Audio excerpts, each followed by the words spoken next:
La plupart des indicateurs économiques se trouvent dans le vert en Guinée depuis la sortie de l'épidémie d'Ebola. Le déficit budgétaire qui s'était creusé à 8,1% du PIB en 2015 a été ramené à 1,4% en 2016.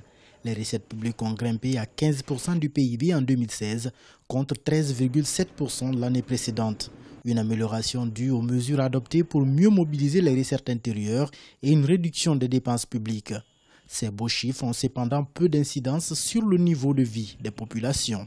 Les programmes de développement en général sont conçus par des experts, entre guillemets, sans toujours une grande concertation qui permette d'écouter les populations qui sont bénéficiaires des programmes et projets issus des études et des consultations au plus niveau de l'État.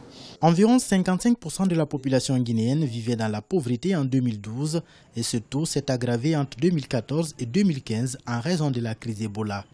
Il touche jusqu'à 65% des personnes vivant en milieu rural et 35% en milieu urbain, selon la Banque mondiale.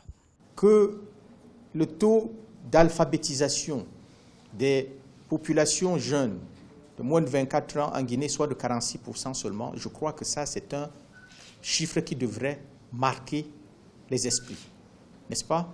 Que 67 femmes sur 10 000 meurent en donnant la vie en Guinée, c'est un chiffre qui devrait nous préoccuper. Les défis de la lutte contre la pauvreté tournent autour de plusieurs paramètres, parmi lesquels le développement des infrastructures.